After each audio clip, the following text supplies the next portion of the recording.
Welcome to another live stream of the Hard Rock Show. I'm Andrew. I'm Dave. We had a week off last week. Apologies for that, but yeah, things got a little bit hectic behind the scenes. We're back into the usual rhythm of things this week. Tonight, we're going to go through and review the latest from Def Leppard, Evergrey, and Aussie band Livewire. We're also going to revisit a classic from Killswitch Engage. Going to discuss the latest, or new singles at least, from Avantasia, Cirrus Crown, Psycroptic and Soilwork. We'll have a discussion around mental health in the music industry coming up, as well as drafting 5 bands, each that we think should have been bigger. There's a whole lot more, as usual, interacting with the comments. Make sure you say hi while you're here and give us your thoughts as we go along. A big thank you, of course, to our fantastic sponsors in Squidding, Scrimping, Alt Cult, and Rockstar Finance. If you can find them, give them a follow, a like, or a share. That'd be greatly appreciated. Their details, just like all of our details, are in the description box of this one. So make sure you find your social media of choice and give us a follow, a like, a share, a comment, all that kind of stuff. Interact with us, as well as our fantastic sponsors, all those things all along. It's a great help all around. And like I was saying, get in the comments and give us your thoughts on anything and everything we're talking about here tonight. Cool. Getting some comments already here. So Rowan over on YouTube has given us the horns as always. Good to see you again, buddy. Hope you're keeping well. And Terry's going, hi guys, love the show. Good to see you. Thanks for joining us tonight. Hopefully you enjoy the live stream as well. Speaking of the show, if you want to watch on TV tonight, we're on Channel 44 in Adelaide in about an hour and 15, no, an hour, like just about 2 hours. What is it? An hour and 47 minutes, something like that. While my maths is absolutely terrible. There's a reason why I do this and not discuss numbers. But yeah, that'll be on soon. That'll be part 1 of our bands. It should have been bigger television 2-hour format that was on Channel 31 last week. Hour 1 this week on 44 Adelaide, hour 2, same time place next week. So that's coming up as well. So it's a bit of a double header tonight. But as always, there's a lot to get through before we do. Conrad, sorry I've not been on lately. Took a new job that is very demanding on the evening and sometimes. All good, mate. Good to see you. And at least you know the streams that they're... It's good to meet you at Lagerstein too, man. Oh, cool. You bumped into each other? Yeah. Like as soon as I got there, I'm standing in line and he's right behind me. Like, hey, man, what are you doing? Cool. Well, that's what it's all about. But yeah, no, you're all good, mate. Thanks for jumping in when you can. And as always, the streams are available to watch even after we're offline, quote unquote. They do stay up for anyone to watch. If you just scroll through the tabs and find things, we'll be there. But yeah, there's heaps to get through as always tonight. But before we get stuck on things, Dave, how you going? Yeah, I'm good. Got nothing much to complain about. It's all good. Been busy. Had both my kids' birthdays recently. Yeah. So my son turned 8 and my daughter turned 11. Both getting big, so they've been spoilt with plenty of stuff. And yeah, Rory got a VTech camera that has this green screen thing, so he can do blogging and he can make people disappear and all these types of cool effects. Yeah. Jake got a little mini CD player stereo because she likes music, which is cool. And yeah, spoils her with wrestling toys and little animal figures, so it goes from one extreme to the other. She's girly, and then she's my influence, which is cool. But apart from that, it's cold. I hate winter. After now, I'm gonna just hibernate until fucking. Well, usually hibernate until Halloween, but I'm aiming for September 9th, which is season 5 of Cobra Kai. So that's when life will pick up again. So we'll get through winter, and then life will get back to normal with Cobra Kai. Nice. All good. How you been, man? Yeah, good. Busy as always. We did our filming for a couple of TV episodes last Friday or something, wasn't it? Yeah. And then on Monday, Tim and I got together, original Tim, I should say, got together and filmed an episode for TV, all focused on the Black Dahlia murder due to the recent passing of Trevor Stannard, their lead singer. So we've done a little bit of a special 1-hour presentation on that coming up, not this week, next week. And around that, just all the busy planning and stuff. Work's off the hook, insane. It's nuts how busy we are at work at the moment. Hence why things have been a bit quiet on a few other fronts, but just trying to get through everything as best as I can at the moment. But it's a good problem to have when you're busy. It's better than being too quiet, kind of thing. So it's all good. It's just there's a shitload going on, and yeah, everyone's happy, healthy. Well, Jodie's off having a fun little trip in Queensland with her sister at the moment, which is fantastic. Up there for a couple of siblings' birthdays. And yeah, Zach and I are holding down the fort here with the dogs, which is brilliant as always. Just working away. Everything's good. Just keeping busy. But yeah, everyone's happy, healthy, and well, which is good. Yeah, nothing to complain about. Just, yeah, that's what it is. I have a small complaint, which we'll get to in the bin later on. But the good news is, as far as I'm concerned, we did change the government, so thank fuck for that. That's happened since we last streamed. So there we go. Quicker here, Jolie. Thank you for joining us tonight, Jolie. She's going, I'm excited to hear about the review of the Def Leppard album. So you can see Dave's got the T-shirt on, and at least, Dave, you're indoors, even though it's winter now. So you've got the little bungalow set up. So that's a good thing for you. It's so much better. I'll be freezing my balls off out there. You would, Sue. But yes, I think knowing the two of us doing the review, I think you might be happy with the outcome of that. But we'll see what happens. Right. We haven't spoken to each other. We haven't spoken. No spoilers amongst each other, so we don't know who's going to say what. But I have a funny feeling, knowing the both of us, that it'll probably go well. Connor said it was cool to meet you too, Dave. Indeedy. So there we go. There's some feedback in return. Sally's gone, hey guys, good to see you again, Sal. Hope you're keeping well. And Bella's here as well. Good to see you again, Bella. She's going, hi, Metal Monkeys. Hope you're both well. Yes, keeping well. Hope you and your family are keeping well too. And Basher, another one as well. Hi, all. Looking forward to today's show. Thank you all so much for joining us. Good to see you again, Basher, as well. Thank you for jumping in. But yeah, let's get stuck into things. Let's do our first single for the evening. So everything you need to see or reference or whatever else, there's a link for it in the description box. We're also going to share links in the comments below. So wherever you're tuning in, just hit the comments and you can do that. First single for this evening is one that I know Dave has been very, very keen on this band for quite some time. So this is Avantasia, The Wicked Rule the Night, featuring Ralf Scheepers. It's the first single from A Paranormal Evening with the Moonflower Society, which is due in our autumn overseas. So, Dave, I know you're a big, big fan of this band. How does this one strike you? Yeah, I love this band, and this is a very cool track. You know, sometimes I almost wish they would release something shit because I know I'm going to get what I expected, and I wasn't disappointed at all. You know, you're going to get lots of melody. The vocal performances are going to be outstanding. Guitar solo is fucking awesome. You got dramatic storytelling, everything that you want with an Avantasia song.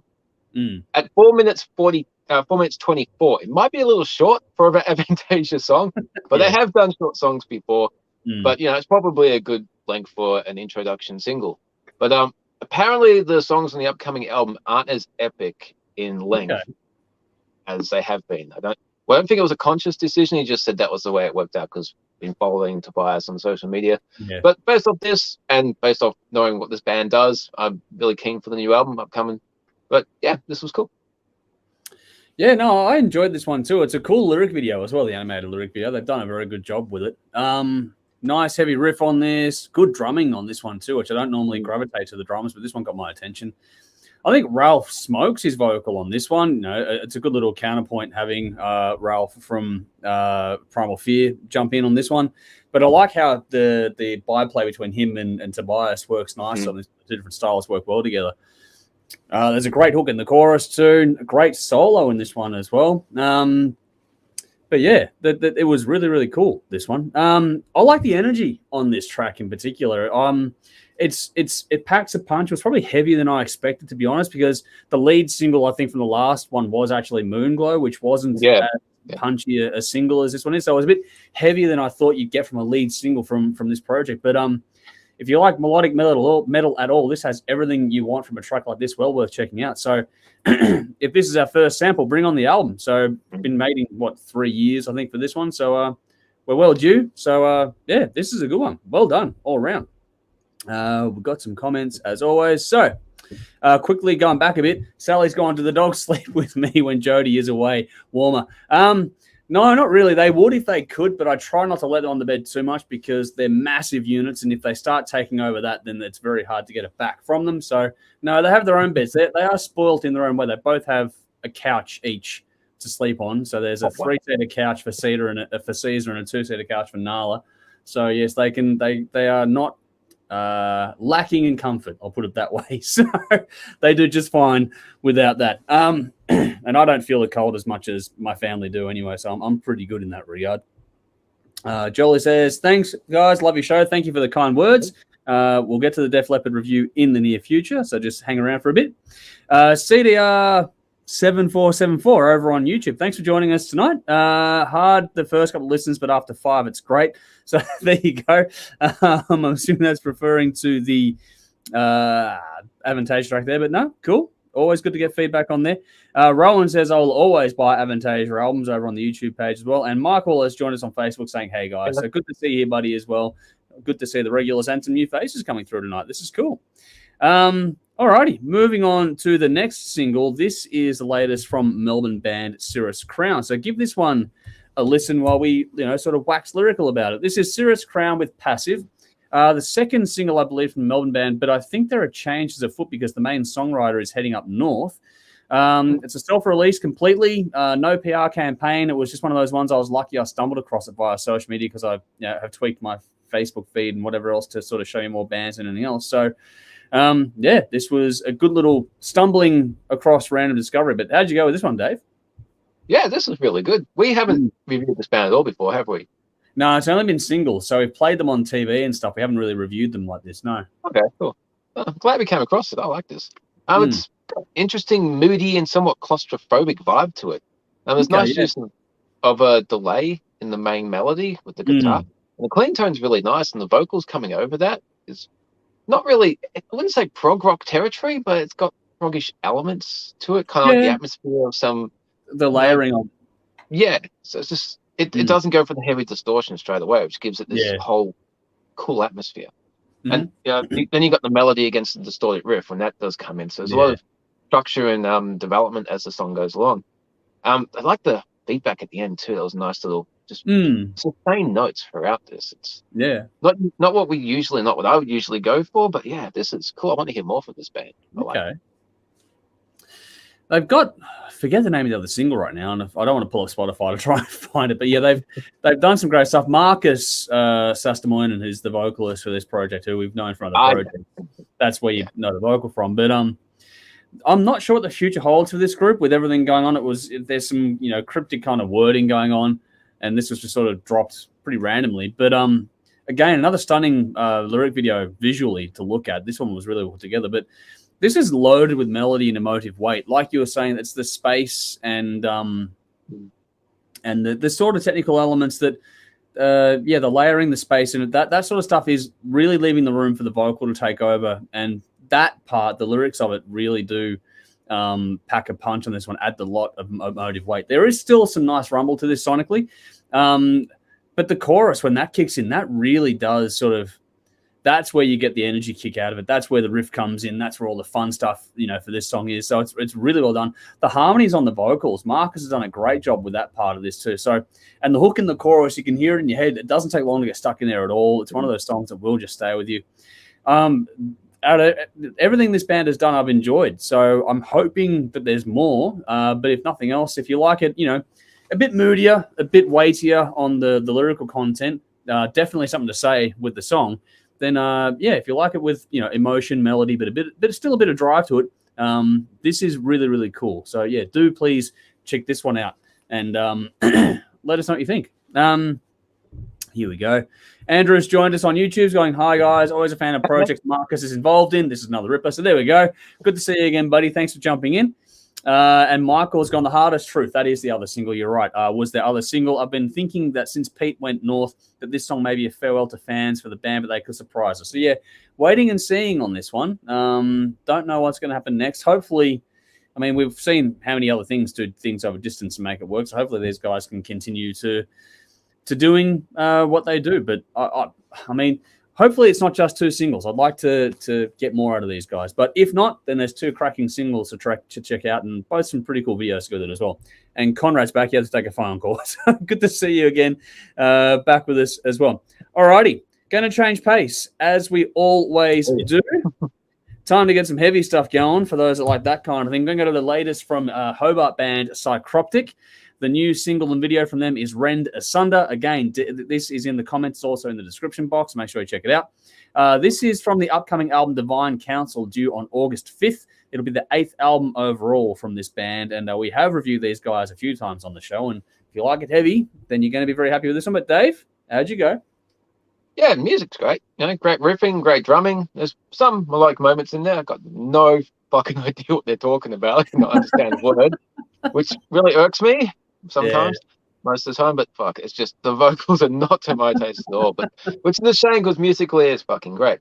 It's not complex or anything. There's no real tempo shifts up and no real dramatic solo that comes in. It's just a full-on fucking onslaught. Yeah. The musicianship is impressive, but lyrically, I nod off. It's a question of taste, people. Yeah, it's well done. It is very well done what they do. See, for me, I like these guys. I've liked these guys for a while. The video itself is really cool. The sort of haunted house kind of vibe. So it's it's one of those ones that's probably pretty good for Halloween, actually. Aside from that, if you're a fan of this band, you know what you're in for. If you're not a fan of this band, this is hard-hitting, aggressive stuff. There's a bit of frantic kind of energy to it, but there's also a very cool use of groove in this one too. There's a breakdown at halfway through the song where the groove really kicks in. And it's like fucking bang. That when that groove change comes on, the use of space to make it sort of give it that moment to breathe, and then it comes in on you. It's like that was so well done. That sort of made the song for me. That one little moment just really paid off. It's got just the right sort of. I know it wasn't overall composition-wise overly technical, but little aspects of the performance in the song was technical to me. So the way the drums are really quick versus the guitar was more sort of sedate and melodic by comparison with something with the drums was a really cool sort of contrast in this one. So it gave it a bit of a technical edge to it, not progressive, but sort of technicality to it, which I thought was really cool. But again, that breakdown, that sort of halfway through, 2/3 way through the song, that was the high spot on this song, and that just made it all click. That was really cool. Won't be for everyone, which, Dave wasn't as big a fan of this one for me, but if you like it heavy at all, this is a band and a song you really should check out. This was really, really well done. Heavy, but good use of space and some nice groove. So, yeah, enjoy it, folks. I did. Let me know what you think, or let us know, actually, because Dave, were you wrong or were you right on that one? We'll see what happens with people say with this one. But Michael's here. He said, saw and photographed Psycroptic at Full Tilt Melbourne. So keen to see these guys again as Full Tilt was my first time seeing and hearing them. They're an impressive band, they are. The Bell said, love this track, banger. Those drums, so good. There you go. So getting some good feedback on that one. So if you like it heavy, enjoy that one, folks. That is a cracking track as far as I'm concerned. But staying on the slightly heavier side of things, let's move on to the next single here. So in the comments in the description, you're going to find a link to the latest from Soilwork, which is, forgive me if I get this wrong, but it's Övergivenheten. I think it's how you pronounce that one. So Soilwork, their latest, I'm not going to say it again. That is the title track from the new album, which is due August 19th, after another 3-year wait as well with this one. But yeah, let us know what you think of this one, Dave. Yeah, quiet intro, gives a false sense of security. Then the melodic heavy riff comes in. Musically, it's great. There's nice shifts between the sections. Great use of keys. I thought that was a cool element, and I wasn't expecting that. Melodic solo was really well done. Did like the music on this. The clean vocals are cool as well. Harsh vocals were unnecessary. Put me off a little bit. But yeah, sometimes harsh vocals work. Sometimes they don't. They sound like every other fucking harsh vocals. Oh well. I'm looking forward to the Killswitch review later on. Yeah, it's going to be a running theme tonight, I think. But yeah, it's a shame because this track music was very cool. I like the way it was structured. I like the way it was thought out. I like the bookend of how it's open quiet and then closed quiet with the piano at the end. Yeah. But just the harsh vocals were unnecessary. But still, very cool song. You should check it out. So this is where the impact of original Tim on me has probably been more pronounced and has had a different kind of vibe, because I like the contrast between the harsh and the clean vocals. I think that Soilwork are one of the better bands in that regard, actually. As always, these guys give you a journey in a song, like you said, that the opening sort of is, it lulls you in and then it kicks you in the head, which is cool. I think the video goes really nicely with the audio of this one too. It's they're both sort of epic in a 5-minute odd track. Another one that blends sort of heavy and melody really, really nicely. This band do it well. It's heavy, it's intense. The chorus, though, that was cool. The use of melody and the hook in the chorus to offset against the more aggressive vocals, that was nice on this one. And it's another one that gets stuck in your head. All these songs tonight have got really good hooks in the chorus, so I'm really impressed. Maybe not so much the Psycroptic one, but the rest of the stuff with any sort of melody in the chorus, all the hooks have been great tonight. Like I said, the contrast between the clean and the vocal and the way the song was put together, I thought that was really, really well done. Each album these guys do, they have a little bit of an evolution to their sound. I think you can hear that on this track as well. But But if you like it, with intensity but still some melody to it, then this is going to be for you as well. This is not as heavy as Psycroptic, for example, but heavier than Avantasia. So it's in that sort of spot between those two bands kind of thing tonight, what we're talking about here. But yeah, it's another one that's, I think it's really cool. If this is a taste of the album, then bring it on. If this one and Avantasia and other ones are a sign of things to come this year, then we've still got some cracking albums coming up not too far away. So very, very keen to get some more out of this one as well. So there we go. That's that one. Alrighty. Give us your thoughts out there whenever you get around to it. I'm going to quickly move on to a quick little gig plug here. So special thanks to Nikki for making sure I get this one in tonight. In the description box, in the comments, you're going to find a link to this week's gig plug. This is for the first ever Hell's a Rockin' Music Festival. This is an afternoon and evening festival at the Bendigo Hotel. It features some from their blurb. It features some of the best bands and artists this country has to offer. So you got the lineup of this one has Rocky Ravik from Mystery, Hell's Abyss, which we reviewed not too long ago. Right After Midnight is their album launch, which is cool. Carly Jewel's on there as well, which is another stunning live act. Then you got Zakitus, Street Creature, Tiger Driver, The Dreadful Tides, who are fantastic as well, and Rhinosaur. So there's a few bands there. This is all coming up on Saturday, June 18 at 2. It starts at 2:30 p.m. For less than $24 a ticket. They're on sale now as well, so make sure you get around it. So yeah, just to repeat the lineup, you got Rocky Ravik from Mystery, Hell's Abyss, Right After Midnight, who are doing the album launch, Carly Jewel, Zakitus, Street Creature, Tiger Driver, The Dreadful Tides, Rhinosaur, all for less than $24, kicking off 2:30 p.m. Saturday, June 18 at the Bendigo Hotel. So there we go. Get around it, folks. Enjoy that. The link will be there, so go and check that out whenever you get a chance to as well. Nicole is saying, evening all. So good to see you again. Hope you're keeping well up there. I know it's warmer where you are than we are down here. So because Jody keeps rubbing, it's a cold, 20 degrees. I'm like, yep, okay, that's nice. Where it's like down to 3 or 4 degrees in the morning when we're going to work here at the moment. All righty. Hot topic time. And this is one we've been trying to get to for a little bit. And this is just basically discussing our thoughts on how discussions for mental health, especially amongst male artists in the heavier music world, are becoming more commonplace, which is an interesting twist on things. We recently had Parkway Drive take a break from touring and other commitments to focus on themselves a bit more, and they're teasing new music now, which is always a good development all around. But we've also had the recent video, which, Dave, you shared in our little group chat too, with James Hetfield talking about his insecurity on stage and how he was feeling like he's just an old man who really couldn't cut it anymore. But what are your thoughts on this, Dave? This not new, but we're seeing it sort of, becoming more commonplace that people are talking about the mental health, especially in the artistic world. Yeah, I think it's a great thing.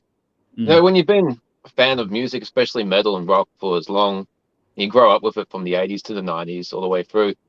Yeah. And it starts off just being your fans of the band, and eventually through interviews and you get to know them. And I've read so many music biographies, and it's always been a cliched story. Messed up kid, forms a band, gets some success, write record tour, 10 years pass, and all of a sudden they got this massive successful career, big house, but they've still got their issues that they haven't been able to deal with. Yeah. So you can't outrun what you've been trying to run from. Yeah. Eventually you find that you're not superhuman. It's going to catch up with you. But you've also got this public persona that you're invincible. Mostly, like in James Hetfield's case, when Some Kind of Monster came out, people hated that fucking documentary because, hey, Metallica, they're human. It was kind of sad, the attitude they got initially, because I thought it was fucking great. That Hetfield identified the problem, especially at that point in his life, and had the balls to try and fix it. But, you don't fix it and it stays fixed in some cases. Initially, it's a struggle. Everyone has different ways of dealing with things. If demons can always come back. It's just cool that musicians sometimes need to be open about it. And, you'll always get fucking trolls. You always get people who want something from bands that they just can't deliver. Yeah. So it's cool that you get, like someone like James Hetfield, he's the guy. He's the fucking metal god. So for him to come out like on stage and just say that, and have his band members support him, I think it's cool. And, when you get that at the top, it makes it more okay for people at different levels. Yeah. Which I think is really important to have an idol like that. Mm-hmm. I can remember as a kid just being a pissed off teenager and Metallica's fucking everything to me. But as you get older, you realize, hey, I like these guys. I like James Hetfield for much different reasons now. It's why I liked him 30 years ago. So, yeah, I think it's cool. I think that it's a discussion that should be had for every career, walk of life, and just people in general. Yeah. It's cool that people can be open about it. So hope to see more of it. I just hope that the internet's a horrible place. There can be a lot of trolls, a lot of dickheads who might think they're funny, but oh fuck! I'm going to sound like a hypocrite saying this, but words can hurt people. I defend comedy all the time, saying it's just a joke, get over it. But there's a line between humor and being vindictive and being mean and hurtful. Yeah. People need to know what that level is, and just don't be an asshole to people. If people are hurting, be that friend where I can't fix your problem, but you can talk to me. I'm happy to hear it. So, yeah, in all, I think it's great. Yeah, no, I completely agree. Now, it's one of those things that's come to light. I think it's important that it comes to light, because we've recently suffered the loss of, it's still yet to be worked out why, but Taylor Hawkins. Yeah. Before that, we've had all these deaths in particularly the sort of new metal and grunge scene. So, Chris Cornell and others that meant a whole lot to a lot of people, and in a lot of cases, Trevor Stannard is another one. From the Black Dahlia murder, and there's always that that link to the story which has the helpline or the suicide hotline or all those things. So it's they're saying it without actually saying it, kind of a thing. And because we're seeing more of that, because like you said, you can't outrun your history or your issues. They'll always be there, a part of you. So you've got to find a way to get on top of it in some way, shape, or form. And that sometimes means taking time away. And with this kind of industry that we're talking about, with the rock and metal world and the touring cycle, it doesn't matter what sort of genre, actually, to be honest. The vicious cycle is the same. It's write, record, tour, all that kind of thing. So it's nonstop. I think that conversation happening and becoming more commonplace is actually really important. Like you said, it allows younger bands, younger artists to feel that it's okay to discuss things, but it also does one that it opens up the conversation to the wider public, which is really important too, because I know that the older generation say, I'll harden up, it's okay. But at some point, it's not okay. And you have to sort of be able to have a conversation at least. And the more we talk about these things, the more open we are as a society to, like, the idea of a mental health day for a lot of employers is still a no-go zone. But there are some more progressive companies that are all for it. And as that balance starts to tilt, I think we'll find that, people are saying, it didn't used to be such a big problem. But at the same time, society was very different and we weren't able to communicate either. So the idea of being able to comment something anonymously online or share your feelings online without it being actually you, that's changed the game in a lot of respects as well. So the whole rise of the concern around mental health is actually pretty pivotal. And speak of this as someone who has lost a couple of family members to mental health issues. It's one of those things where, I do really appreciate it being spoken about more and coming to light, quote unquote. And that's the best way forward. I think that, if a band takes time off of the road or for whatever reason to just sort of get their head on straight, I think that's not a bad thing at all. I think that fans need to at some point take a bit of a step back and realize that they are human, like you said, that they need to have a moment to breathe, to focus. And for a lot of these people, especially in the creative field, using their art is a way of releasing. And that will work for some of them.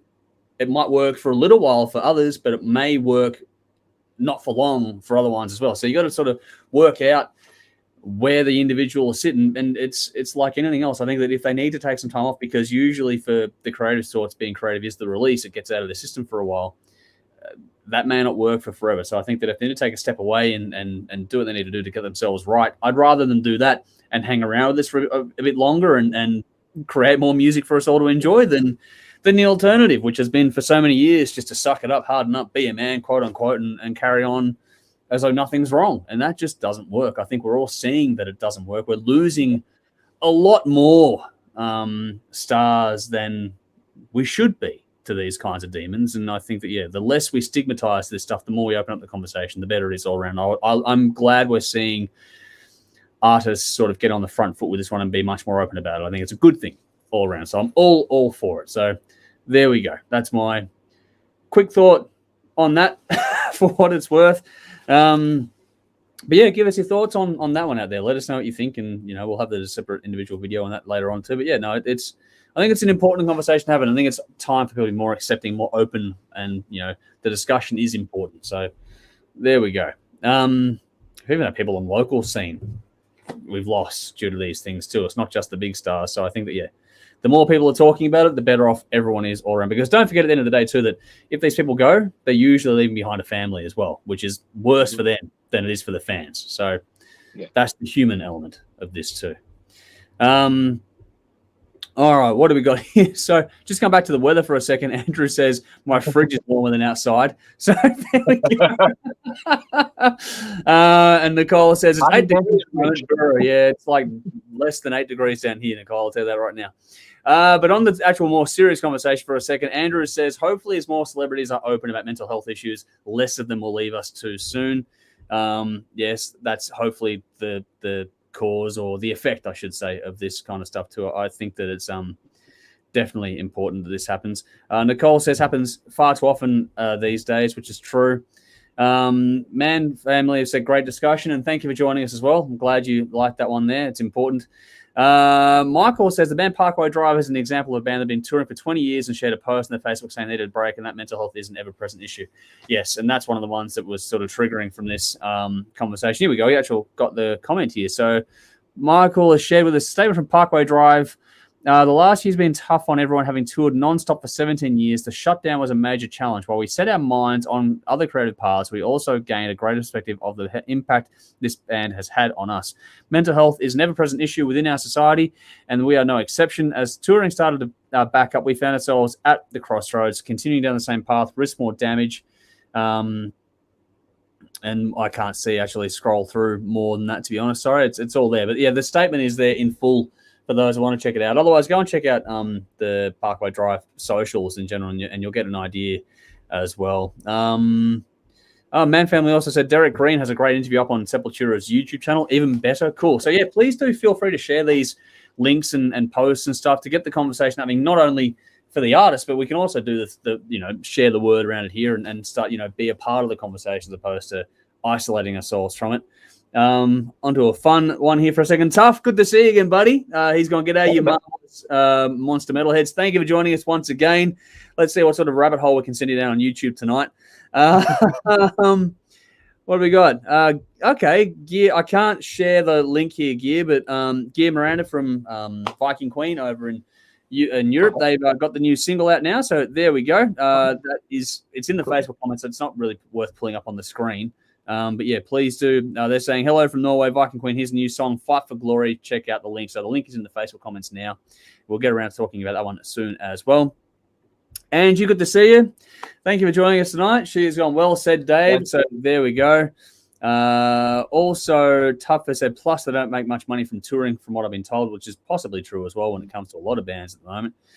And Conrad says show business or the music business can be very shallow and vacuous, can be full of vulturous parasites, but don't always act in the band members' best interest. That is true as well. And that's a part of the pushback on the conversation that's going on with this. So, yeah, I think it's important that this conversation is had more openly and that people learn to be a little more accepting of these things as well. We can't just keep calm and carry on, especially over the last couple of years. Like the amount of people that struggled over the last couple of years. We saw it in our own little circle. Some of us handled the lockdowns better than other ones. You can only imagine what it's like for other individuals and other groups and other circumstances. So a little bit of empathy would go a long way to helping things get better overall. All righty. That's enough of the heavy stuff. Let's get on to some fun stuff and do a bit of a draft. Hey, Dave? Yeah, this is going to be fun.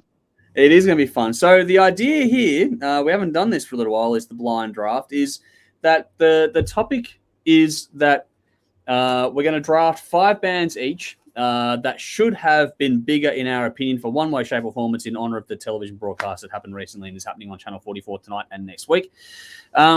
So the eligibility requirements for this, Dave, I hope you paid attention. They must have folded or been at least a band that's been around for 10 years kind of thing. So they've got to be around for a decade and you feel they should have been bigger by now, or they should have just folded, or they've already folded, and we just think that the legacy isn't quite as recognized as it could be. So what happens when we do this one, for those that don't know, is that we draw the names out at random, and it's a randomized order for us to do it amongst ourselves. And then we just sort of see who takes what. And once a band is taken, the other one can't take it as well. So we're going to get two entirely different lists because no band can be mentioned twice in this one. So to kick things off, it's the randomizer, and I get to go first. So, of course, I do. Alrighty, so I'm going to take the first cab off the rank, which is, again, if you watch the TV stuff, you'll know this is due to recency bias. But, Dave, this might or might not come off your board. We're going to take Armored Saint.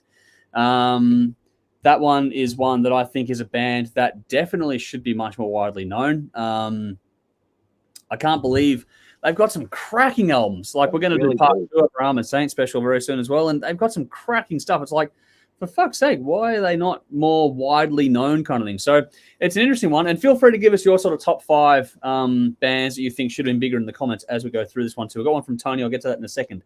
But, Dave, your first pick. Sweet. All right, this band is pretty well known, but should have been bigger. Almost got bigger, but one thing cursed them after another. Thin Lizzy. They should have been huge. Damn shame they broke up when they did. You did put that into the chat because you weren't able to do the TV stuff with this. You did put that into the chat. So yeah, possibly true. I guess it's hard, because we're on the bubble. So I don't view that Thin Lizzy don't, because I know they get a lot of love. But at the same time, yeah, you're probably right. They probably could have. They had so many, like 2 canceled American tours. One was with Queen. So yeah, they could have been much bigger, but just hepatitis, bad timing, illnesses, drug addictions, just band member change. They had so much momentum, and then not, and then again, and then not, and then They also got such a band. It's the same with Armored Saint. Like the record labels have a bit to answer for in that regard as well. So there we go. Alrighty, let's get to round 2. We're going to do 5 each. So round 2, Dave, you go back to back. What's your next choice? Okay. I would be surprised if many people know this band, but I'm going to say it. Frank Marino's band Mahogany Rush. Okay. They were a very cool band. He was like a little bit like Hendrix. Nowhere near as good, but they were good as hard player. So if you haven't heard any Mahogany Rush albums, definitely check them out because damn, they were good. Nice choice. All right, for my second choice, it's funny because we're not taking anything off each other's boards. I'm going to go with a band that's younger, but I think should be one of the household name bands in this world that we like to live in. That's the Pretty Reckless. I think that they are a stunningly good band. The last album, Death by Rock and Roll, is an absolute masterpiece. That alone should propel them. Like, they had the one big single here for a while, which was the title track of that album, and it just seems to have petered out. But if you listen to the whole album, that song, while it's a great song, probably isn't one of the best ones on there. I think it's a great track, but that's an example of just how good the rest of the album is for mine, because there's just some fantastic stuff. And they've been going from strength to strength over the years. A lot of their stuff is very, very cool. So I think that band, everyone talks about Hailstorm. I think this is the band people like. Hailstorm have come back with a vengeance this year. But if you'd asked me last year, I'd have said that Pretty Reckless had pipped Hailstorm for mine in that sort of conversation. Now they're on equal footing. Those two having a tour together would be fucking phenomenal. I think the Pretty Reckless is a band. That has to happen. That'd be great. That'd be awesome. But that is a band that I think should be a household name already. So there we go. I can see comments coming through. I will get to them. I'm just going to get through a little draft here first. Alrighty, so round 3. What do we got? Dave, you get to go again.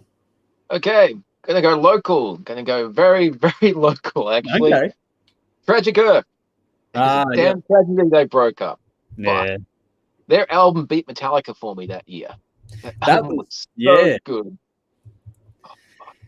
I remember us being absolutely shocked when you read that out too. That was huge for you to say that. Yeah. But yeah, that was my number 1 album of the year, beating pretty much everything else. Fuck, that album was so good. So it would have been great to get more music from those guys, but no, it wasn't to be. At least they left a damn good album and the killer EP as well. Yes, got some great tunes out there. Completely agree with that one. We did feature them on the TV broadcast as well, so they are a band that, if you haven't checked out Tragic Earth, Mick, if you ever watched this one, you know how much we love your work, man, but fuck, that band was awesome. Alrighty, my next choice is a band that people may or may not agree with this one, but I think they should be much bigger than they are, and especially here in Australia, because we last had Soundwave a couple of years ago when they were a band that was used as a fill-in band, when I think this is a band that should be a staple or a first call, not as a last-minute fucking addition. This is the Mighty Airborne I'm talking about. Yeah. I think they are a band that deserve a bit more respect. Overall, it's funny because I'll go over and play Varkin and smash it. They come here and fucking nothing. And it's just sort of like, what the fuck is going on? And how are they a band in an Australian music festival from an overseas promoter that are used as a fill-in? Like, I don't fucking understand that one. That just should not happen. I think that this band are more than good enough to have earned the right to have a bit more rank in these sorts of things as far as I'm concerned. But that's another one for me there. All right, 2 rounds to go. 2 more picks each. I get to go back-to-back this time. And I'm going to go with an older band that the hardcore ones know it. And this is one of those ones where it's your favorite band's favorite band.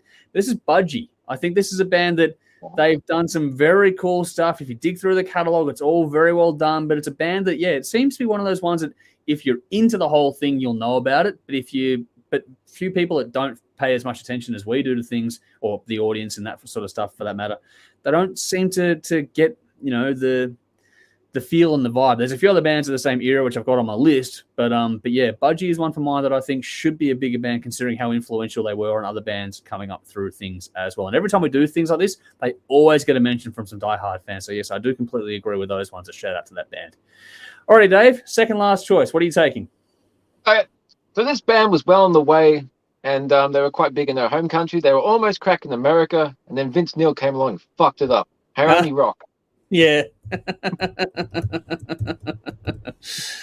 could have been much bigger. Yes, no, I agree with that. There's a few bands might be here, but Hanoi Rocks was one that, definitely could have and should have. If history had been different, it'd be a different conversation. Definitely agree with that. That's a very good choice. Alrighty. Last round, last choices. I don't think we've taken anything from anyone's board yet, so it's going to be relatively tame in that regard. But 2 different lists. Dave, you get to take your final pick first. All right. People who know this band love them. People who haven't heard of them don't know them, obviously. King's X. Great little 3-piece band. They've got fucking 15 albums out. So you should listen to them, people. They're good. They're a very good band. They were very, very close to making my final cut, actually. So, yes, definitely agree with that. Another band that always gets mentioned in these sorts of conversations by the audience members out there as well. So, King's X is definitely one for mine. But my final choice is one that will probably not be a surprise to anyone out there when you know me and how much I love certain bands. But this is a band that's been around for a lot longer than people think, and everything they've done is fucking stunning, and they've done a lot of work. They've gone and played overseas, South by Southwest Festival, all those sorts of things, and I just want them to cut through because their stuff is so fucking good. This is Ragdoll that I'm talking about. Yeah. Perth band. I think they're phenomenal. They're lovely blokes too, but they are just such a stunning 3-piece band that have everything going for them. Great tunes, great everything, great look, great videos, the whole fucking package. And I just think that is a band that if commercial radio in this country gave them half a fucking chance, they'd smoke it. Absolutely smoke it. And then I think that overseas they would be able to smash it out too. So yeah, definitely think Ragdoll is a band for that conversation. Just go through, Dave. What else did you have on your little short list? I had 2 local bands that I'm heartbroken that they broke up. I had Lazarus Mode, which I thought was fantastic, and Ordemia. Oh yeah, fuck. I didn't have Ordemia. Yeah. I remember seeing them live, and I was just completely enthralled with their performance. Fuck, they were a good band. No, you're dead right about that. I can't believe I'd forgotten. Ordemia, definitely. They were a band that, they should have.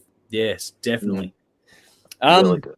Yeah. I've got a rather longer list. I was expecting to sort of have 3 of us here, so I gave myself 20 to choose from in case all my picks got sort of taken. But yeah, for additional ones to go through or think about, Blue Murder, Electric Mary, Diamond Head, out of Ireland or Northern Ireland, $1 Million Reload. Then you got like bands like Horsehead, The Lazies, Kill Devil Hill, which was something of a supergroup for a while. The Treatment is another band. Dead Star Renegade, their album Blackwing should have been a lot bigger as well. Then getting into a bit deeper territory, you got Babylon AD. I think that's another one as well. Oh, fuck yes. Yeah, DAD as well. I know that a lot of fans love them, but Disneyland After Dark should have been huge as well. The Screaming Jets, I know they get a lot of love, but at the same time, they could be bigger than they are. Danko Jones is another one, too, that I think is a little bit overlooked. Devin Townsend, getting to the heavier side of things. I just think that I think he's stunningly good. I think he could be bigger than he is, a lot bigger than he is. But also on that sort of regard, more technical side of things, Toe Hider. I think Mike Mills is a stunningly good artist, and his work with Arion alone should show you that. But his work with Toe Hider is fucking brilliant.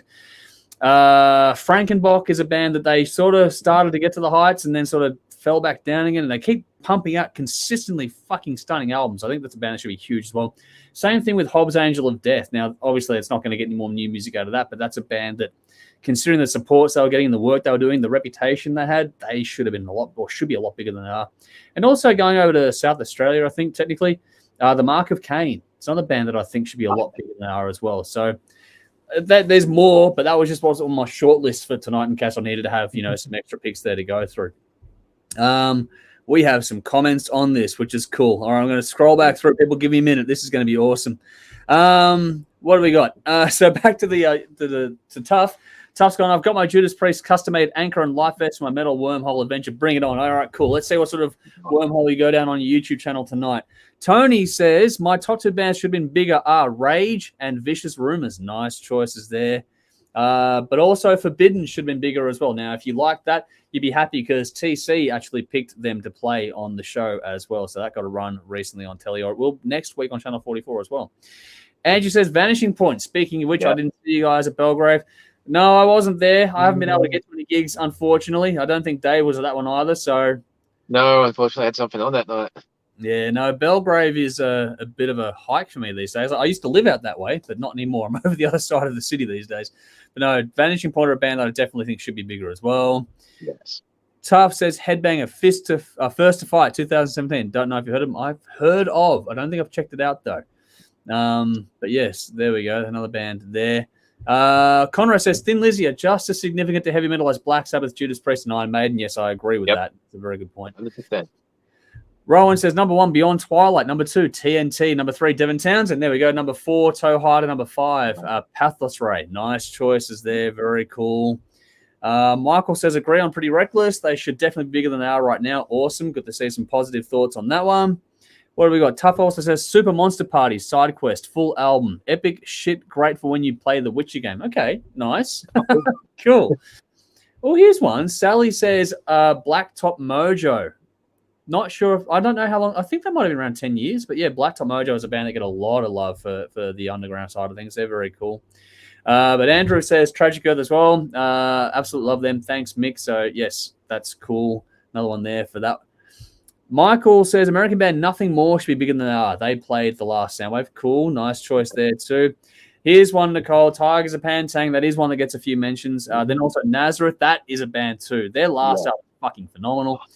Dead Letter Circus. Yeah. Dead Letter Circus. Another good one too. And 36 Crazy Fists as well as Raven. Some good choices there, Nicole. Nicely done. Conrad says Life of Agony, Sacred Right, Caius. Volbeat should be bigger here in Australia. Yes. And Cinderella. Yeah. Cinderella too. Cinderella. Volbeat I agree on as well. I think them and bands like Chevelle, there's a few bands like that around too that there should be a lot bigger than they are. Yeah, but Boulevard. Yeah, it's another one as well, actually. Fuck. Crowbot. Oh, they're overcoming now. Crowbot were good. Crowbot, they got a new album, I think, coming out tomorrow, if I'm correct. Yeah, tomorrow. Yeah, so there we go. I'll have to go and listen to that one. Basher says the Overlook Band special last Saturday night was great. All the songs are fantastic, but he's picking Cold Chisel, The Angels, Heat. Heat 2 is a great album, yes. And I agree with Dave. Thin Lizzy should have been bigger, so there we go.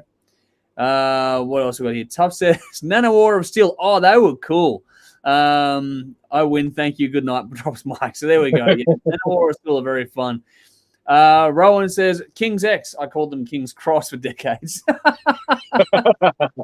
Yeah, King's X definitely get a run with these all the time. Conrad says Barbarian should be everywhere. Barbarian are a fun band. They are fantastic. And yeah, nice work on the clip too, buddy, by the way, for Conrad there. Oh, yes, good choice, Sally. Sons of Apollo. That is one. That's a super group that should get a lot more attention. That's a good choice. Chris over on YouTube, good to see you. Thank you for joining us. UFO should have been bigger. That's a band that gets a lot of love too. So yeah, definitely agree with that one. What do we got here? Tough says, to honor Johnny Victory, I'll add Jack Sparrow song with Michael Bolton. Okay, I don't know that one. Tough is on his YouTube journey. Thank you for sharing it all with it. Love it. All right, and Rowan says number 6, Beautiful Sin. Only made one excellent album. Okay, I haven't checked that one out. I'll have to go and check that out. That's cool. Good choices around. Keep them coming, folks. Feel free to keep them coming as we go through your top 5 bands that should be bigger than they are currently thought of as being. So there we go. And that can be whatever you want it to be. It's just a fun little topic. I know that some people get caught up on, bands should or shouldn't be bigger. It's just the market. It's like, whatever. It's all subjective. It's all a bit of fun. Enjoy it. Yeah. Take it for a ride. Have some fun with it. Alrighty. Here's one. Conrad says Queensryche. Probably. I'd argue, there's a case for that, to be honest. Again, they're not really a household name per se. They've got some stunningly good albums, though. So, yeah, I'm pretty sure Jimmy's jumping up and down going, yes, because they're time. But, all right. Okay, let's do a review, Dave. You ready to do a review? Yeah, I suppose we can do a review. All right, we got a few to get through. We're going to start off with the Aussie band first, though, which is a little band called Livewire. So in the comments and in the description box, you're going to find a link to Livewire and the song A Cold Day in Hell. That is a reference track for this album. So Livewire, A Cold Day in Hell. If you're tuning in later on, just go and search for that one. But this comes from the album Livewire, Under Attack. 11 tracks, 48 minutes for this streaming edition, just 7 tracks on the official physical release. The debut album from the Sydney band released April 2022 independently. Recorded, mixed, and produced by Mark Matula. One single has been released from this, which is A Cold Day in Hell. This band formed out of the ashes of Fenrir in 2019. They were a band that was doing some good things. And the streaming edition has sort of the 4 bonus tracks on this one, which are all remixes of previously released singles before this album came out. Wow. So I've got to give credit to Den and the, speaking as past members tonight, but Dennis and the Aftershockers gigs, because Livewire recently did their album launch with one of those gigs, which is how I came aware of it. And so from that, we're going to do a bit of a chat about it now. So, Dave, how'd you go? Yeah, this is cool. I can understand why Dennis would like this. This is definitely up his alley. But, some people like to say that less is more. Whenever I hear that expression, I'm always, bullshit, less is not more. More is more. More is good. The more you have, the better. If you're a musician, I can't wait for you to debate that thought process with your daughter as she gets older and gets more into mixing, because less definitely can be more. But anyway. I don't know much about mixing. If she learns that call, I'll be like, do what you need to do, sweetheart. All good.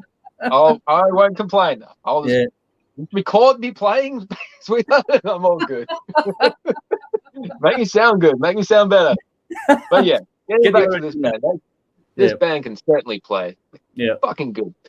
And there is a hell of a lot of notes in this. The playing is full on, but it's also very melodic, and it's captured really well, which are probably the 3 most important things for an album like this.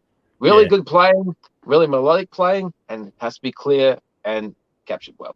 Guitar tone isn't all that distorted, really, which brings a nice clarity to the notes. And it's so tempting, especially for young bands, to just crank that distortion dial all the way up, because distortion's cool. But sometimes dial it back a little bit. And, unless you're covering your mistakes, you don't need it to be that high.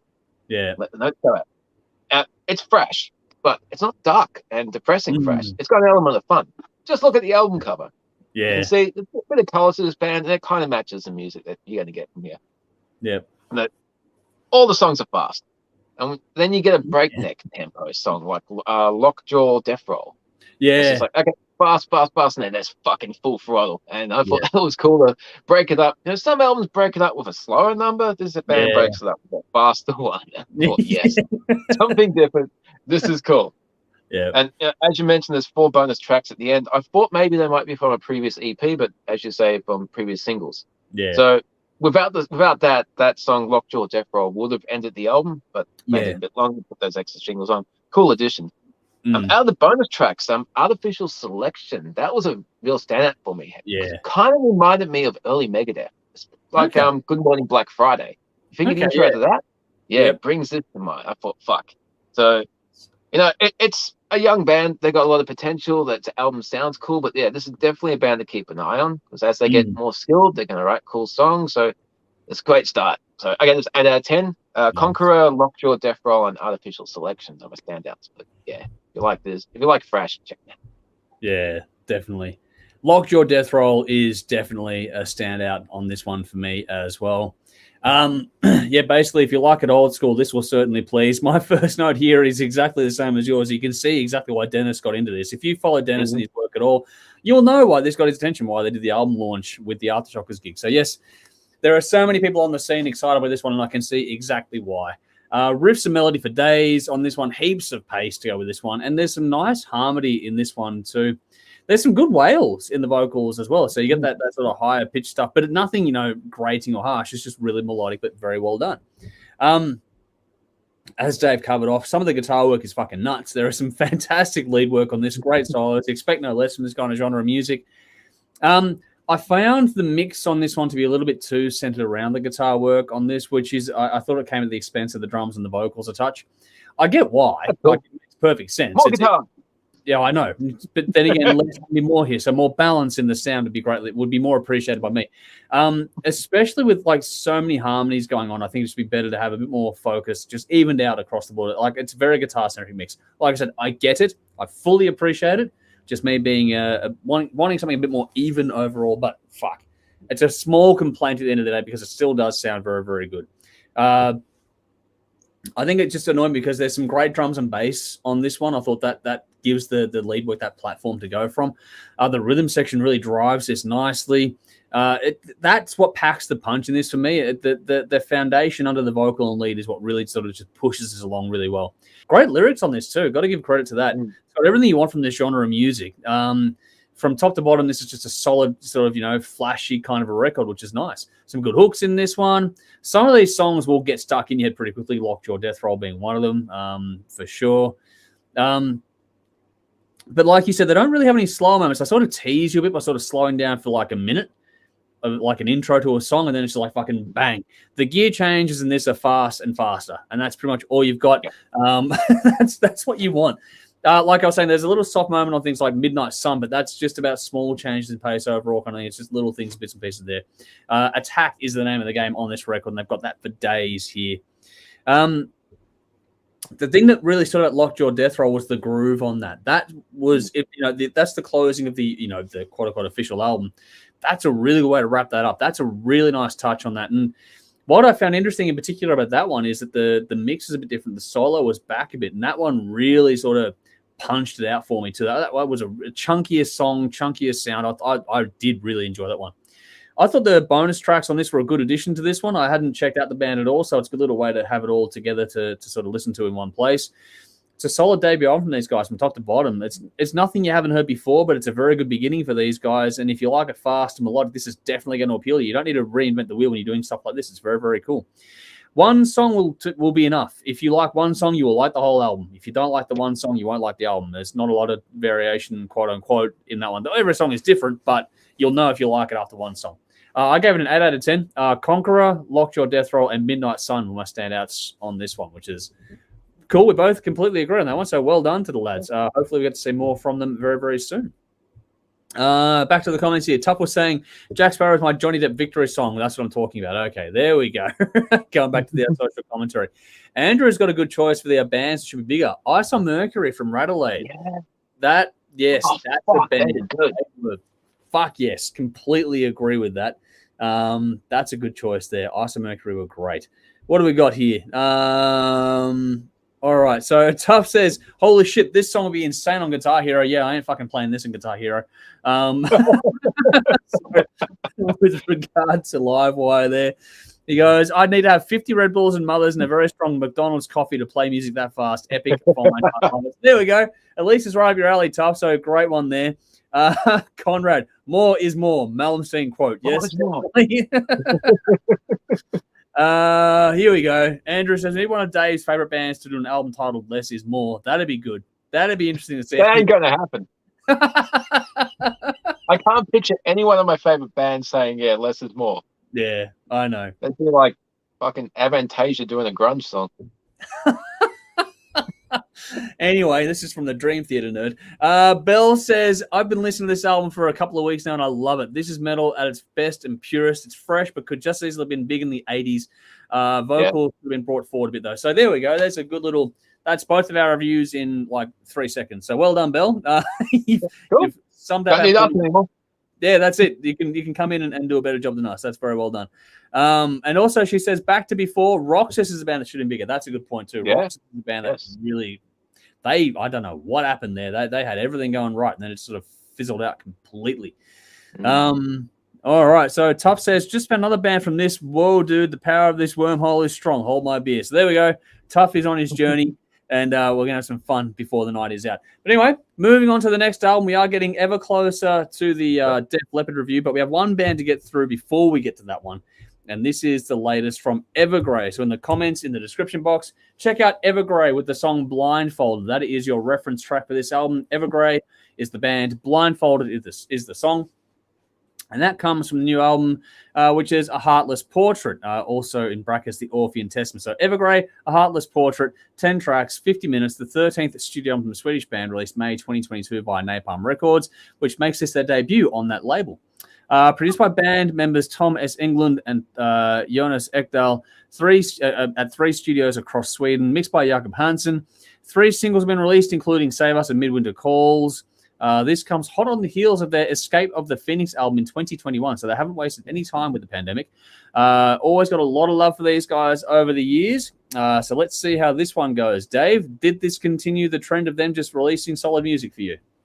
Oh, absolutely. Yeah. As you mentioned, like the last album was 2021. It seemed like we just reviewed an album of theirs yesterday, and we pretty much did. But Escape from the Phoenix, it was fucking great. It seemed like they just put everything they had into that album. So I certainly wasn't expecting to have another album from them less than a year later. Yeah. And, if you're thinking that maybe they had a couple of leftover songs from that and just made an album with a few fillers chucked in, that's not the case at all. No, this is fucking definitely not. It's on par, if not exceeding, Escape the Phoenix. And I don't know how this band keeps up coming with great ideas. They just write consistently good music. Really busy too. Like Tom had that other project we reviewed earlier this year as well. Like, Tom is really busy. Yeah. But, I think lockdown is just like, okay, I can't tour. I'll just keep writing music, and that's what he did. He just kept writing more and more music. And I've got to go back over some of their earlier stuff too, because they've done work with Paul Jensen. They've done lots and lots of albums, so definitely a band I want to backtrack over. But they've certainly got their own unique style. When you're listening to Evergrey, you know that this is a band that's on. And a lot of thought goes into their music, their composition, and their lyrics. And they wouldn't release subpar performances. The lyrics, they start in an unusual way. I think it's their style, but it's like you come in halfway through his thought process and you expect him to catch up. And I like the way that it does, because all of a sudden you're in the world. So he's very poetic. He's got a good use of language, and he's not just painting a picture. He's getting to the emotive core of the story that he's telling. And he's very, very good lyricist. I think a lot of people should be giving him a lot more attention, because it's one of those bands that's just like, Evergrey, they're a band. I'll go and listen to something else. But speaking of bands, this is a band.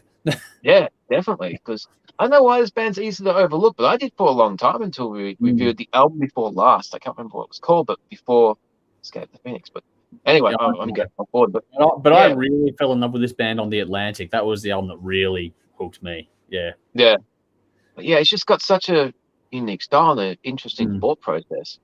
But gonna nerd out for a while. Guitar solos are great, but as expected from this band. But they're not pushed to the foreground or made to be flashy. They're still very much a part of the composition. So it's just like, okay, solo time, guitar guy, play out the front. But no, it's reined back, and it adds extra texture to the song. The keyboards really help fill out the sound here, but they're not in the background. They can be at the foreground when they need to. But overall, this is a fucking great album to listen to from start to finish. And when I get a chance, I'm definitely going to backtrack. I thought Wildfires was a very nice way to end the album. And right at the very end of that song, there's some dark, bassy tones on the keys, probably right in line of Pink Floyd's The Wall. Okay, almost tone for tone. Very much in that second side of the wall. Just like, oh wow, this is cool. Yeah, 8.5 out of 10. Midwinter Calls, The Orphan Testament, Heartless, and Wildfires were standouts. Yeah, nice. This band deserves a lot more love. Yeah, I agree with you, and I'm probably going to give it a higher score than you. Wow. There's no easing in on this one. Right from the opening note, you just launch straight into another powerful and dynamic album from just loaded with melody and intensity, especially on the emotive side of things. These guys really they have a distinct sound. When you put on Evergrey, you know it's them for sure. Yeah. But they have this way of building an impressive sound wall that has just loads of depth and space, which is just remarkable how they do it, and it just crashes over you and immerses you sonically. It's really impressive, either on speakers or headphones. It's just a soundscape that they build that you can just lose yourself in entirely, and I love it. I think they mix albums phenomenally well. Around that, you got great lyrics and storytelling, like you mentioned. I love the emotive depth they convey, and how just the vocal performance combined with those lyrics just really just sucks you into the story. Like you said, maybe you come in sort of halfway through, but it doesn't take long to sort of pick up exactly what's being put down kind of thing. There's always this flow and this build and this method to the madness kind of thing just sucks you in. But against that, they got this really great knack for just placing a hook in just the right place, just the right way. And the drama they bring is unrivaled to their stuff. Very few do it as well as these guys do. And these songs stay with you well after the final note's been played. The vocals soar, the guitar solos are just really shine on this one, as does the synth work on this one too. Around that, though, the rhythm section is the perfect, anchor and drives this one nicely. Gives this one what I love about their composition is the pulse. There's a definite feel of a pulse to these songs, and that just goes through the entire album wonderfully well. It's a very well-oiled machine, obviously, because they released, an album in 2021. Now we've got a new one here, but just there's no filler on this at all, and there's nothing left over. No, this is all new stuff. This is all really well done. If you like the last album, you've got to check out this one too. Everything, though, what they do, even though there's a lot of talent on display, there's no ego in this at all. Everything serves the songs, and as such, the album. The performances are brilliant, as always, but what's more impressive than the individual performance is just how cohesive a listen and how cohesive everything is, how every note fits. Everything has a purpose for the song, and as a consequence, the album, it all has a place, and that is incredibly well done. Very few, again, do it as well as these guys do. The balance across this is wonderful. The mix is bang on. Great use of light and shade in this one. The track order is well done too. For example, Reawakening is perfect in the middle of the album. That song, fits its title, and it adds a bit of what is it? It adds some air, a lot of touch to this album, just at the right place and time on this one too. But then straight after that, it's like a little island toward the middle of the album. But then after that, you got like the Great Unwashed. And in an album full of emotively charged songs, that one jumps out to me in particular. The vocals from Tom are wonderful across the board, but that track, his range, how he uses his falsetto vocal, was just incredibly impressive to me. Like you, though, the closing track, Wildfires, got my attention. That was the perfect way to wrap this album up. It brings things down to a it's like when you're doing the warm down after an exercise regime, like, you're supposed to warm down. It's like your warm down song for the end of the album. It's like the one that allows you to come down gently after listen. It's just a really great way to close it out. This is an incredibly mature album from top to bottom. If you like it dark but beautiful, loaded with riffs and solos and melody and intensity, you need to give this band a go, this album in particular. These guys are one of the best going around at the moment. I think they just do not release a bad song, let alone a bad album. If you've never checked out this band before, this album is as good a place to start. I think for me, The Atlantic is the go-to album, but this one is pretty fucking special. If you know the band, I'm preaching to the converted, I know that, but fuck, these guys just do such a good job album after album. Please give these guys some of your time. I think it's well worth it. They will definitely reward your investment in that regard. So I gave it a 9 out of 10. I picked Save Us, Blindfolded, and The Great Unwashed as my standouts on this one in particular. Fucking stunning release. So there we go. That's probably going to be a top 10 contender again from these guys. Every time they release an album, it goes, if it's not in the top 10, it's fucking close every goddamn time they release one. So well done yet again on another fantastic album. Alrighty, comments here quickly. Going to Def Leppard for a second. Tuff says, I love Def Leppard, but their new shit doesn't do it for me. I guess I'm not that angry teenager anymore. I'm an angry middle-aged, fat-ass, balding pensioner. So speaking of Def Leppard, we're getting to that in just a moment. What do we got? They should do songs about losing your hair and having bad knees replaced. Let's get to a rocking chair and a nice blanket. So there we go. Don't think they're quite there yet.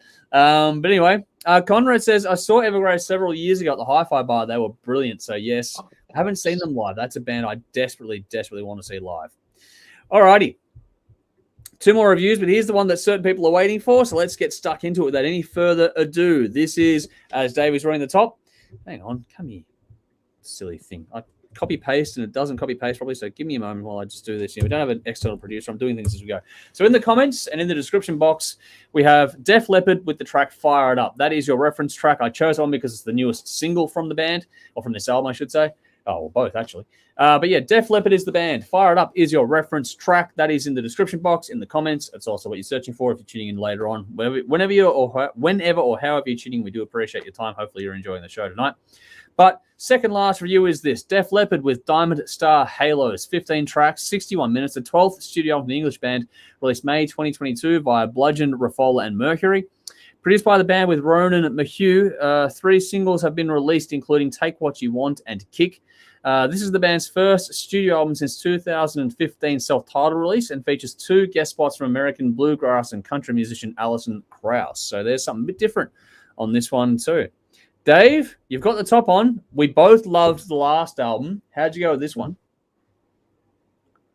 The last album was better. This is good. This is good. It's very good. But yeah, last album was better. Yeah. I mean, last album was, because you hadn't heard something like that for a while, so it's just like, hey, Def Leppard are back. This is cool. It sounds like it was pretty special. Yeah. Yeah. I put this on, and Take What You Want came on, and didn't sound like Def Leppard to me at all. I didn't recognize Joe Elliott's voice. Music didn't sound like Def Leppard. If it came on radio, I wouldn't have picked it. I would not have picked it as Def Leppard. Next 2 songs, Kick and Fire It Up, absolutely. Okay, This is the band I know, but it's just a weird song that opened the album on. It's a good song, now that I know it's Def Leppard, but I'm just like, is this the right album? But okay. So, But, listening to the whole thing, there's very different songs on there. And it's a bit ballad heavy. There is what you know Def Leppard for, but ultimately it's just giving the fans what they want with Kick and Fire It Up, and then doing some stuff for themselves, exploring. So rather than just doing what is known of the band, they expanded a little bit, which I thought was a cool addition. It's a kind of a fitting album for their age. Good songwriting, good performances, not trying to be who they were. I mean, this is millions of years away from the new wave of British heavy metal back in the day. It's not Pyromania, it's not High and Dry, it's not Hysteria, it's not even Slang. But no, it's not. It is a Def Leppard album, so it's something different. There's a nice, diverse group of songs. Not necessarily an album you would listen to from start to finish, but I think each song has a potential to be something you would listen to depending on your mood. So I don't know how you would have packaged this to make it a bit more accessible, because you got the old fans that want that, you got the newer fans that want this, you got people that would like the radio-friendly Def Leppard that have had, the band that did a song with Taylor Swift at some stage. So they've got a lot of history. So after all that, everyone wants something different from this band, but they gave you the songs they like, that they think are the best. And it's been a while since we've had a Def Leppard album, so I got a lot of the songs stuck in my head. So I would go, okay, I want to hear this, so I would put that song on. Yeah. But after the first couple listens, I don't think I'd listen to it all the way through. Just like, I know that song, I will listen to it. For the sake of the review, I'll listen to this because that one didn't grab me enough for something else. But ultimately, there was some instant memorable songs. The first time I put on Guitar Saved, that song was very cool songwriting. I thought that was very, very nice. Not so much ballad, but not so much rock. Just something just honest for them. I thought was a cool idea. Nice use of the strings on Goodbye for Good this time. That's kind of your old Def Leppard wordplay. They used to do some interesting song titles, but that's not the best thing they've done, but not the worst. I mean, this is the band in 2022. I'm just glad that they're still with us and still able to get a coherent album with some decent performances. Okay. I like to end it with a darker vibe. The song From Here to Eternity. You used to have these old albums in the 70s and 80s where they just tack something different onto the end just to change it up, and kind of a moody piece, which you don't usually get from Def Leppard all that often. So that was a cool addition. But overall, give it 8 out of 10. Kick, Fire It Up, This Guitar, and Angels are my standouts. Okay. It's different choices there. You were talking about how this could be packaged. I did read a comment somewhere, I forget where and how, that it should have been maybe released as a double or a triple LP. What would you think of that being a process for this as opposed to what you've got? I think they could. I don't know.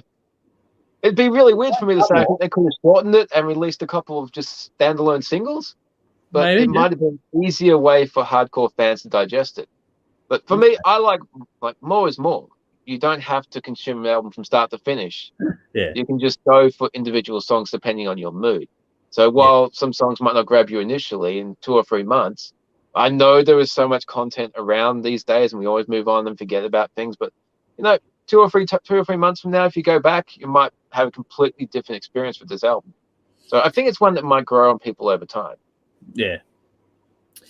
See, I already get that growing on you impression on this one, and this one did actually grow on me. It was funny because you referenced the ballad heavy feedback that I see pretty commonly on this one. So my first note here is I've seen a lot of mixed feedback on this album, but this is what Def Leppard, it to me, should sound like in 2022. Now I saw an interesting comment from from Jolie, which I'll get to soon enough. I didn't pick up on this before, actually, but it's a very good point. I'll get to it at the end. But, yeah, for me, this is what Def Leppard should sort of sound like in 2022. They're not... it's fitting for me that the first 3 tracks on this were the 3 singles so far released. It's easy to see why. They're nice and upbeat.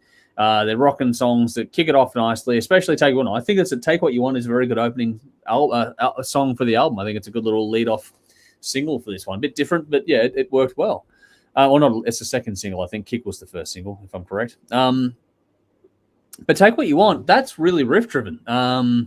It's got some cracking lead work on that one too. It's a good way to kick things off.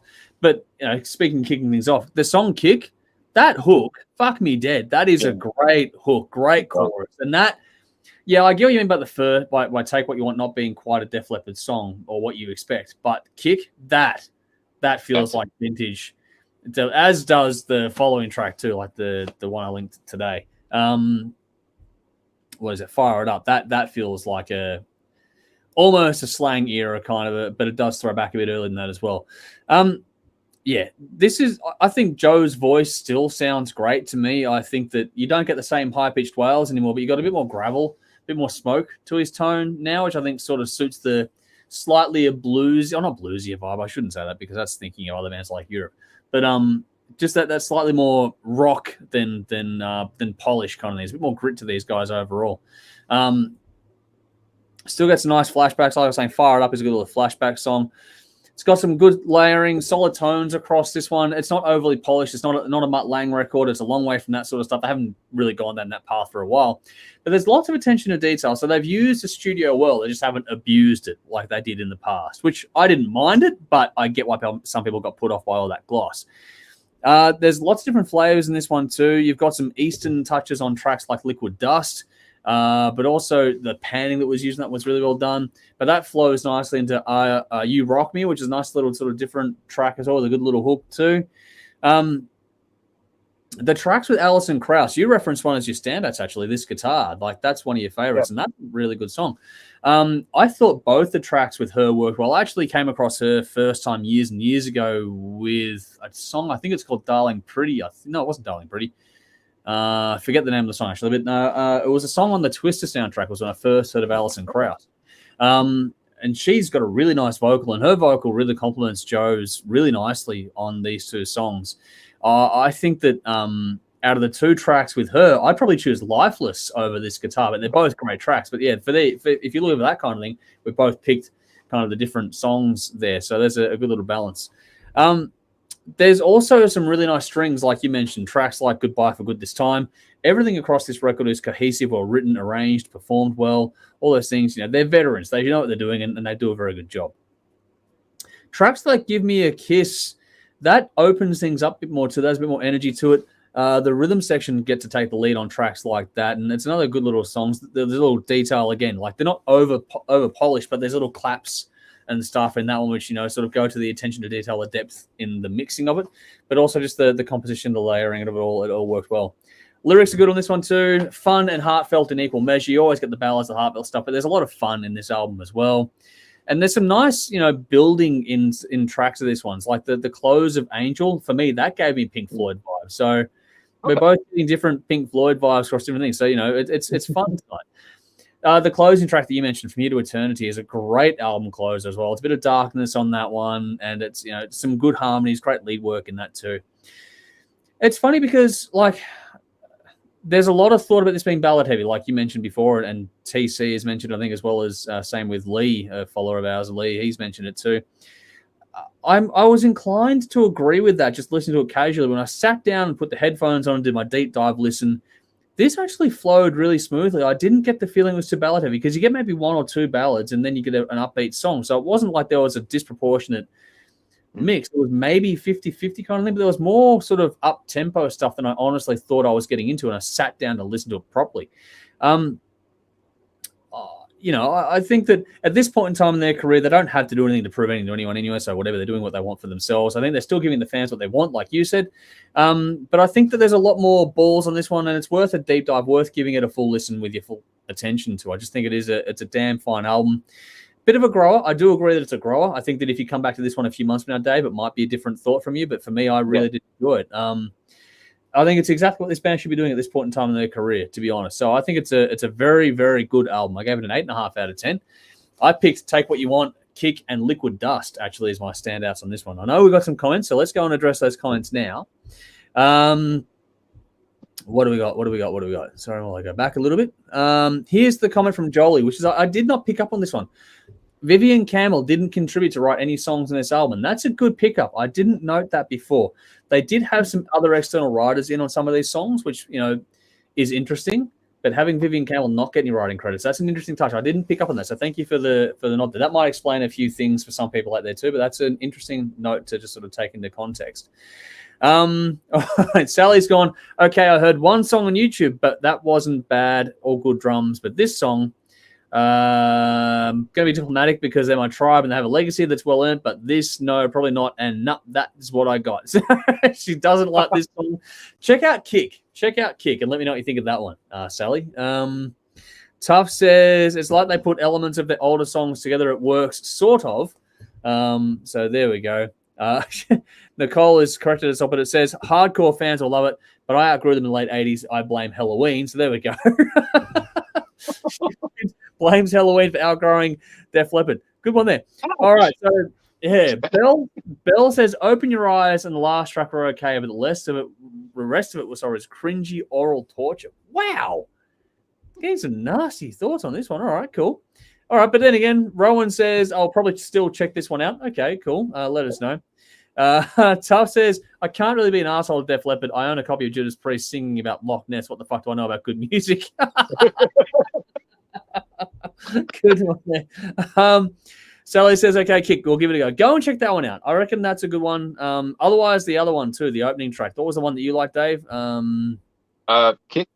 Take What You Want. No, sorry, Take What You Want. That's a punchier song. You didn't pick that one, but yeah, the opening track, Take What You Want, that's a heavier one too. Sally, check that one out. You might like that one a bit more. Basher says, Def Leppard touring in 2022. Haven't heard this album. I'm a fan. I liked all their albums. Some better than others, but live they are great. Now, Dave, you did see them live the last tour. That was great. They were great. They were good. That was a very cool show. Not sure if they're touring Australia. They were still trying to get that Motley Crue Def Leppard tour thing going. I'm not sure what the go is with that one. They were trying to get that off the ground, but see what happens in that regard. I don't know. It's hard to predict what bands are doing when it comes to Australia anytime soon. Getting some tours that are going well, but others are getting cancelled all the time. So we'll see what happens. But things are opening up more now every day. So I think, if they do decide to tour here, it will be one that does actually go ahead. But obviously, we'll if we hear anything, we'll let you all know as soon as we hear. Alrighty. Dave, we have one album to go. Oh, yeah. We're going to change pace dramatically. We're going from Def Leppard to Killswitch Engage. So as you know, we do things differently here, and this is going to be a very hard right turn. So let's see how we go with this one. We're going to go back and revisit the classic Alive or Just Breathing, but for now, your reference track is in the comments and in the description box. Your reference track for this is a song which everyone should know if you know the band, called My Last Serenade. I did go with the obvious choice this time around because it is by far probably the band's most listened to single, especially on this album. But Killswitch Engage, My Last Serenade is your reference track while we get stuck into this one now, our final review for the evening. So it's Killswitch Engage with Alive or Just Breathing, 12 tracks, 45 minutes. The second studio album of the American band, released May 2002 via Roadrunner Records. Produced by band member Adam Dutkiewicz at Zing Studios in Massachusetts. Mixed by Andy Sneap at Backstage Productions in Derbyshire, UK. 3 singles were released, including The Element of One and My Last Serenade. This was the band's major label debut and quite the breakthrough album for them. Mainly off the band, or the lead single, I should say, My Last Serenade, which received high TV rotation. The album has been certified silver in the UK, but on the flip side, it would be the last with vocalist Jesse Leach for quite some time, about a decade, as he left the band on the tour for this album, and this album is currently celebrating its 20th anniversary, is this week's Patreon Choice Classic Album Review. So if you want to get involved in the voting and this stuff, check out our Patreon page. The details for that are in the description box. And just doesn't matter what tier you're on, you get to vote on these ones every week as we go through things. But anyway, we did have a bit of a sneaky little look in the chat before, and you were hoping Tim would be here tonight to give balance to this review. Yep. So Dave, tear into it. I know you want to. Right. I remember the 2000s. I was an avid reader of Guitar World. Very good magazine. But at the time, it was no solos. Solos weren't cool. And then all of a sudden, a new wave of American heavy metal comes along. Killswitch Engage, Lamb of God, Shadows Fall, Trivium. All of a sudden, guitar solos are back. All new musicians are being interviewed in this magazine, publishing new lessons. Suddenly, guitar solos are cool again. Bands were playing more than just drop D one-finger chords. We could say, fuck off new metal. We're into this whole new thing. It's a glorious fucking world. I love it. So good. So I was stoked to check out these new bands. And the fucking vocals put me off really quickly. God. So fucking disappointed. You know, with all the harsh vocals, it was so hard to tell some of these bands apart. Lyrically, there may be some fucking brilliant stuff there, but it's just so incoherent, it's lost in delivery. Except for Trivium. Trivium are good. I like Trivium. Okay. Now, there's a song on the Crusade called Unrepentant, and there's lyrics like, it's about a father who murders his children, and the lyrics is like, you murdered your own children, you call that honorable cause. It's got a bit of a harsh voice, but the lyrics come across and it's fucking powerful. Now, there may be some lyrics that are just as powerful on here, but I can't hear them. I can't tell a fucking thing is bad. So if they put all this work into these great, lyrics that hold society up and shows a fucking mirror, what's the point if you can't hear them? Now, I did take some time. I was actually surprised that there was a couple of slower songs, but there was few and far between and didn't really save the album for me. I did take some time to look up the album on Google and follow along with the lyrics. And they're very similar themes for 10 songs, pretty much. Mankind's a dark place. You're oppressed. The world's in chaos. If I wrote the same song over and over, I'd probably growl the fucking lyrics too. I want to hear you growl a lyric. That'd be interesting. But anyway. Remember a few weeks ago when I pre-taped the Santa Cruz Hot Topic? Yeah. I was actually thinking of trying to growl this entire review.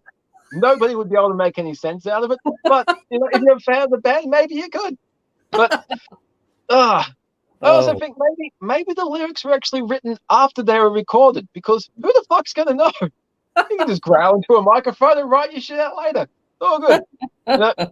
At the risk of sounding like the DJ from Airheads, today's music really doesn't have all that much to say.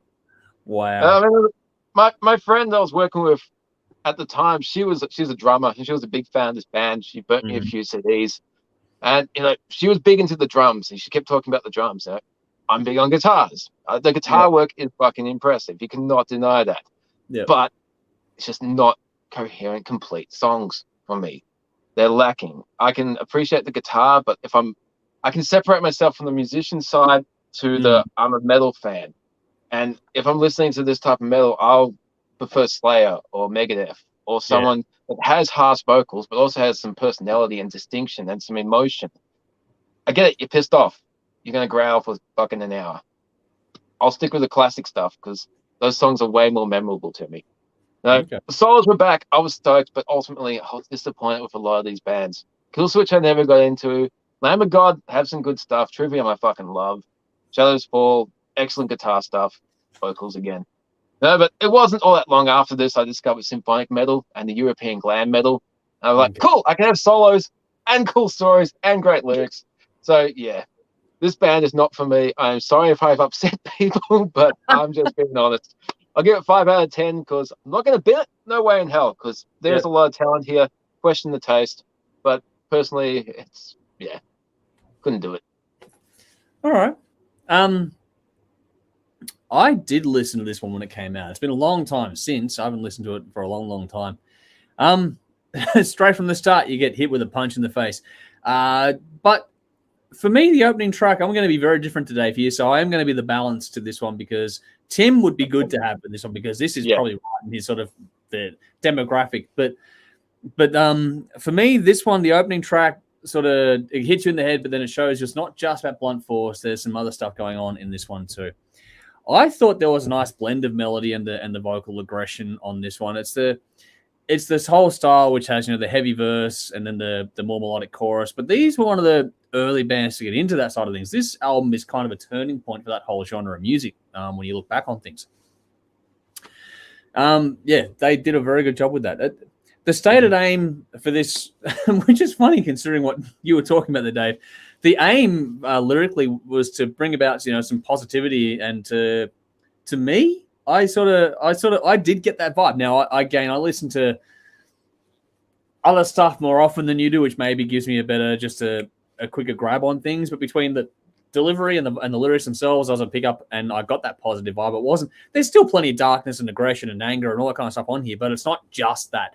You do get there's a light at the end of the tunnel kind of feel the whole way through. I did anyway, at least. I'm probably not alone, but maybe I am. I don't know. We'll see how we go. There's room for elements on this one to shine to, not just the vocals. So there's a little moment in tracks like Self-Revolution where the drums and the bass take over. That was a nice, cool touch on this one. There's a little pinch harmonics in that one as well. Like you were saying, the musicianship, if nothing else, is worth paying attention to because the composition, the performance on that side of things, even if you don't like the vocals, it's very well done. Very, very interesting compositions. But I thought that was great. Groove across this one. If that's your thing, this will get your attention because this swings really fucking hard. And these songs go off live too. I've had the pleasure of seeing a few of these songs played live, and they go nuts. The track Life to Lifeless, if that doesn't get your blood pumping, I don't know what will. I really did enjoy that one as well. I thought the track order was solid on this one. The track seamlessly. There's actually they actually sort of bleed into each other, which is a nice little trick on this. It actually feels like a one piece sort of thing. They make the songs tie together nicely. But at the same time, while the songs bleed into each other, you always know which song it is. Like, they don't have the same song over and over again. Dave, you'll probably disagree with me, but I, at least in composition, if nothing else, I thought that every song individually stood out from each other in a nice way. My Last Serenade is about the fourth track in from memory, and that comes at the right time. It's your first sort of change of pace where the melody and the softer touches really sort of shine in on things. But, that focuses on melody. After Fixation on the Darkness is a great touch of light and shade as well. There's, what else? There's another song. I'll get to it later on. But yeah, that song, though, it's easy to see why My Last Serenade had the cut through it did.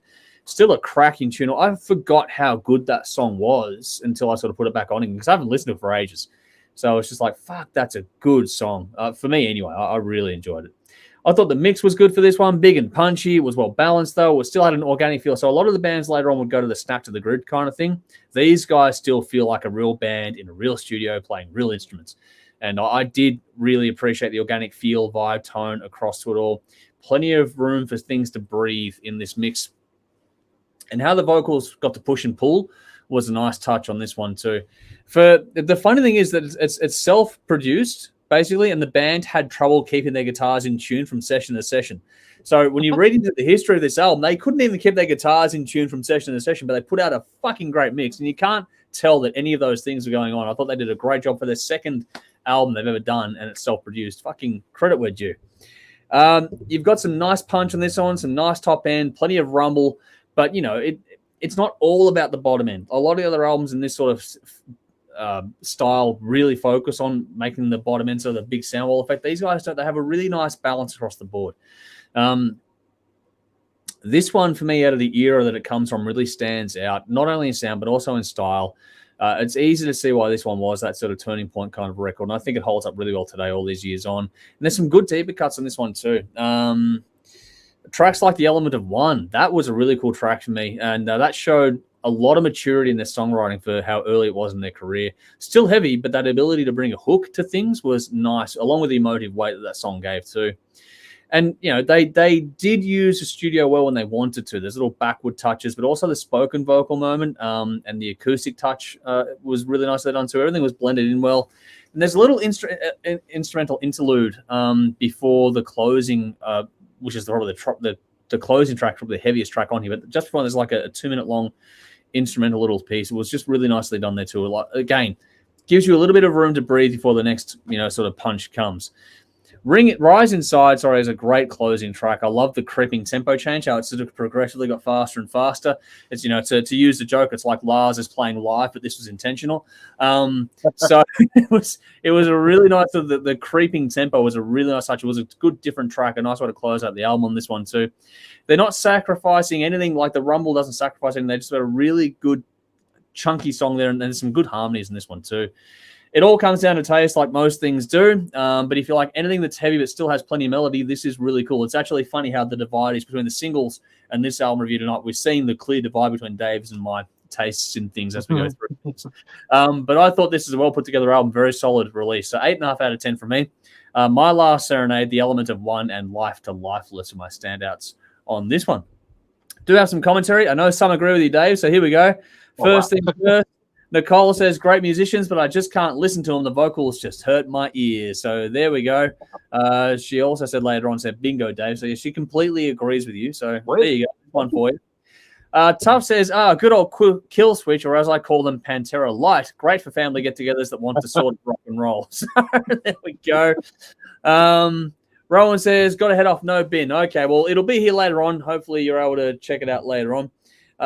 Conrad is with you, Dave. This is utter shite emo crossed with Fear Factory, but not as talented as Fear Factory. This is for spoiled, bratty, angry middle-class teenagers. There we go. There's some feedback there. Thought your review was harsh, Dave.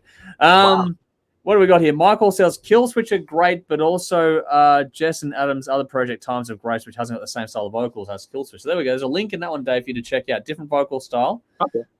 So maybe check that out and see you go with that. I've checked that out personally. So that's a good little share there. Thanks, Michael. We'll have to go and dig that out. Here we go, Belle. I knew you'd like it. This album would be a 10 out of 10 for me, but they lose half a point for putting Temple from Within on there. Why? It was on their previous album. Plus, their songwriting had already improved since the previous album, so it doesn't seem to fit. Otherwise, awesome, important album at a turning point in metal. The reason why that song was on there was because the first album was on a little independent label, and so once they signed to a big label, they didn't know if it'd get heard anymore, so they put it on there as basically a safeguard. They wanted people to hear that song. That's why it was on there, for a bit of history there. What do we got? Tough says, you should see my grandpa go nuts to this in our mosh pit.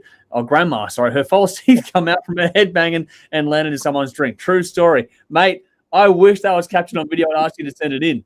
There we go. But here we go. Basher says, I'm a dinosaur. This doesn't connect with me vocally. Any song with growling is a put-off. I'm used to great vocals growing up in the 60s and 70s with Robert Plant, Ian Gillan, Paul Rogers, Freddie Mercury, Roger Daltrey, Ann Wilson, etc. I completely sympathize with that. I love the greats myself. It's funny because I've got a really classical background, so harsh singing shouldn't do anything for me. But as the years have gone on, I've learned to appreciate them more and more. So we're just different. But Dave is well and truly on your side there, I believe. Wait, yep. There's some great singers there too, mate. Yeah, fuck, that'd be a good topic. Best singers from like different eras. That'd be challenging. Yeah, fun. Fuck, okay. Anyway, that brings us to the conclusion of proceedings for another evening. Hopefully you've all had fun, and thank you all for sharing your thoughts and feedback. Make sure you please continue to do so. To do that, make sure you like, follow, subscribe. Our details, everything you need is in the description box. So make sure you keep up to date with all we're doing across our different socials. But yeah, make sure you give us, like, if you listen to this on Spotify or else, give us a 5-star review. We're going to do all the usual things now. To do the 5-star thing, hit the like and subscribe button, follow, share. If you're doing all those things, just make sure you keep liking posts and leaving a comment. All those things keep us in your feed and also help us to get more organic reach. So all those things are greatly important and greatly appreciated. And a big thank you, of course, to our fantastic sponsors in Squidding, Screen Printing, Alt Cult, and Rockstar Finance. Their details, just like ours, are in the description box. So please do check them out. Give them a look. Give them a like, a follow, a share too. That'd be greatly appreciated as well. A special shout out to some special Patreon people. So we're going to shout out to TC, Sonia, Lee, Bell, Conrad, both of which are here tonight. Jason, Brendan, 16x9, Marty, Sam, Trash, Carolyn, Gwyneth, Andrew, Daniel, and Man Family. There's a few of them here tonight as well. Basher is another Patreon supporter too. So we got a few people here tonight with our Patreon crowd. So thank you all so much for your support. If you would like to help us out, please do check out our Patreon page. You'll get a lot of different stuff going on there. I know that the Patreon people have been a bit quiet there this month. You'll get much more very, very shortly. It's coming around the corner. Dave, you're even in there. So it's a lot of fun. So please do check out our Patreon page for more information if you want to help us out that way. It helps us to get more done over time. That link is in the description box too. But yeah, there's heaps going on. So we do hopefully have another quote-unquote broadcast stream kind of thing coming up, which will be our Armored Saint Part 1. We'll film Part 2 shortly. There's another one already in the can as well. So there's a few bits and pieces coming up very, very soon as well. And then after we're done with the Armored Saint stuff, we're going to move on to a classic battle of the Beatles versus the Stones, which will be a bit of fun. We have never done that. In over a decade of the show, we haven't done that. On the TV side of things, there's an episode coming up at Black Dahlia Murder. We've got some regular stuff where Dave, you and I went through some new tunes. End of next month will be songs or videos that have guest appearances or cameos in them. So that's the theme for the TV special for the end of June. So that's coming up very, very soon too. Actually, we'll film that in a couple of weeks. There's heaps going on. So make sure you just keep following us to keep up to date with everything that's going on. Yeah, there's heaps. I don't know how we do it all, but we do it all. And there's more to come. So just keep up to date because there's a lot more of those sort of deep cut sessions on the way very, very soon now too. So that's that. For those that want to send things through to us, the best one is the email address is in the comments or the description box. So it's media@theHardRockShow.com. That is the best point of contact for us. Give us a few days to reply, though. It does take us time to get back to things. But I think that's about it, Dave. I think that about wraps us up, doesn't it? I think it does, yeah. Alrighty. So with that said, let's get on to the bin. What are you feeding the bin this time around, Dave? It's very simple. People complaining about getting too much of something that they like. I don't understand this. For example, Stranger Things is back on Netflix. Okay, I'll digress for a minute. Winona Ryder's still kind of acting shit. I haven't seen it yet. I'm not going to spoil. I've only watched one episode, but Winona Ryder, she's still fucking terrible. She cannot act. But going back to people complaining about getting too much that they like. The episodes are between 70 and 80 minutes. I've got no complaint with that. If Cobra Kai did that, I would fucking love it. But Stranger Things has been delayed, like so many other shows, due to COVID. So now, fans love this show. They get more. But there are people complaining that it's too long. I mean, you don't have to binge watch the entire thing in one night. You can go old school, Boomer and Generation X, and watch one episode a week like we had to when we had 4 fucking channels on TV. Yeah. Okay? You get more. It's not going to disappear. You don't have to consume something in one sitting. It's like when people complain that albums are too long. You can come back to it. You can press stop. You can take the needle off the record and come back to it later. It's not going to self-destruct. More is good. Okay? Especially when you have to wait 4 or 5 years for something. Okay? Enjoy it. Come back to it. Don't complain about it. I don't get it. It's weird. Yeah. I've got a couple, actually. One dovetails in nicely with what you just put there. And this goes on to the Star Wars side of things, actually, because there's... I love Star Wars. I think it's fantastic. I know not everyone does, whatever. I'm a bit of a geek in that regard. But there's a new series. I haven't watched it yet, but the Kenobi one is out. And there's been a lot of backlash at one particular character. So if you feel the need to get into someone's DMs on Instagram or Twitter or Facebook, whatever the fuck, and abuse them for a job they've done, get in here, especially if it's racist or misogynist. I mean, what the fuck is wrong with you? Seriously. It doesn't matter what it is, by the way, either. We see it all the time with football players and that kind of crap too. Don't get into someone's DMs and abuse them. Just fucking log off. Like, I don't understand it. You're not going to accomplish anything. You come off like a fucking idiot. And by the way, their reach is a whole bigger than yours. So if they screenshot your message and then fucking put it out to the wide world, you're royally screwed. So good luck with that one. Really dumb thing that's just pointless. And it goes back to the start of the show tonight about being mean for the sake of it. Just don't. Just fucking don't. Like I said, log off. The other one, which is petty as fuck, and I don't care about the cold. You know me, Dave. The cold does not bother me at all.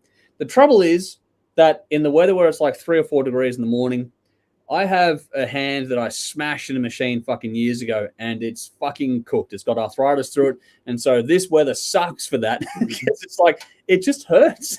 So I don't feel the cold, but like arthritic pain from old broken bones can fuck off. It's fucking painful and annoying as all shit. So yeah, that can go in the bin, thanks. Just for something really petty and pedantic. So there we go. We'll get to some bins in a second. Before we do, make sure you check us out on television. So we're kicking off in about 4 minutes on Channel 44 in Adelaide. So every Thursday night, this time of night. So you can watch it on ctvplus.org.au. Dave, you and I got some great promo stuff going on Channel 31 at the moment, which is fantastic for us.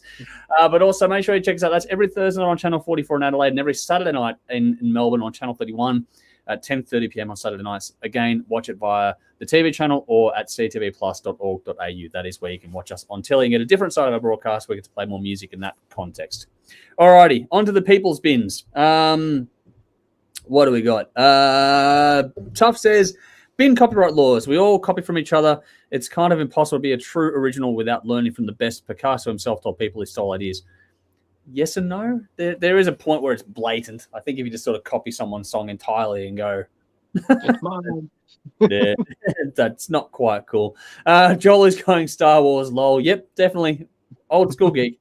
Michael says the last episodes of Stranger Things season 4 are due in July and they're over 2 hours long from what I've heard. Yeah, they are very long coming up. So, yeah, there we go.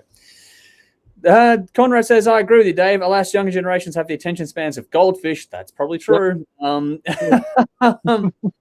What do we got here? Sally says, I got hammered the other day on DM for having 80s metal hair. What the fuck? See, people don't do that. Fuck off. Don't do that. I love 80s metal hair. It's good. Sally, for one, I reckon it's great. But two, Sally's an awesome, awesome human being. Don't fucking do that, people. Piss off. Tough says, Bin Foxtel, not having an atheist channel, I guess. I got Sky News for that. Not having a heavy metal channel is unforgivable. Yes, the music channels have gone the way of the dodo in Australian television, unfortunately. We have Rage, and that's kind of about it, apart from community television. So that is a sad state of affairs. But hopefully now that a change of government, we might get some more in that regard, but we'll see how we go. We need an atheist TV channel. That would be fantastic. What was that, mate? We need an atheist TV channel. That would be interesting. Completely anti-religion. I don't know what would happen there. It would be interesting to see how it would go. I don't think we're quite ready for that as a country yet. Probably not. Paul says, thanks, guys. Good night and stay safe. So, yes, thank you. And same to you as well. And Conrad says, I think it's one we can all agree on. Guns can go in the bin. No more shootings in America, please. Yes, Americans and their fixation with guns. I know there's Americans that watch us. I'm sorry, but watching from the outside looking in, it's fucking insanity what's happening over there. I don't understand. I never have understood it. I just have nothing to say. I don't know what can fucking happen that's going to make you guys change the laws over there. But different culture, different way of doing things. You do you. I'm just glad we don't have that problem here. I'm very, very thankful every day that we don't have our kids having to worry about that sorts of things. So grateful. So little things in life. Take what you can. Be happy with it. Bell's here saying, great show tonight, guys. Diverse music, diverse opinions. Love it. Thank you for your company as well. And thank you, everyone, for jumping in tonight and giving us your thoughts, feedback, and comments. But I believe that about does us here. So, oh, here we go. Tough's gone, keep guns, but ban bullets. It's an expensive hobby at that point in time for no purpose. All righty. But that about does us. We'll get out of here tonight. Thank you all so much for tuning in, for joining us, for having a good fun with us tonight. I thank you all for your comments as well. Feel free to jump in and leave comments later on, if you're tuning in later as well. We'd love to see it as we go through things. But yes, thank you one and all. It's been another good, fun night. But we'll see you all again very, very soon. Wednesday night next week will be our next stream. So tune in, same time and place, then Wednesday night across Facebook, YouTube, Twitter, and Twitch. That's where you can join us next Wednesday night about 8:30 p.m. But that's it for now. We'll see you all again very, very soon. Until then, though, I'm Andrew. I'm Dave. And as always, drink up and rock on.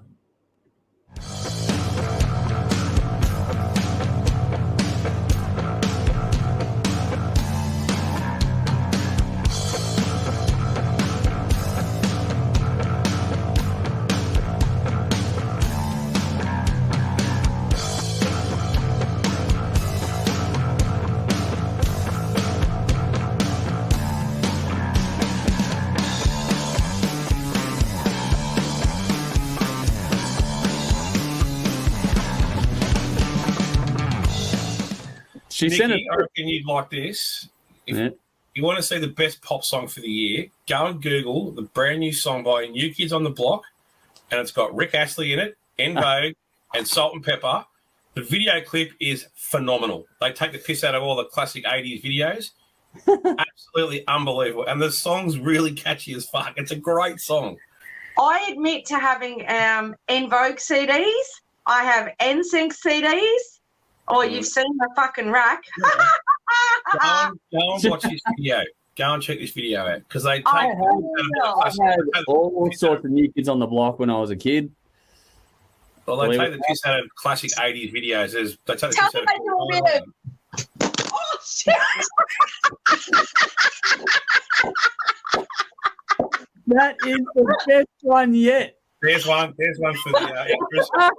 That is the best one yet. Wow. That has to get a run somewhere. That's getting in. That is the best one yet. Fucking fucking break.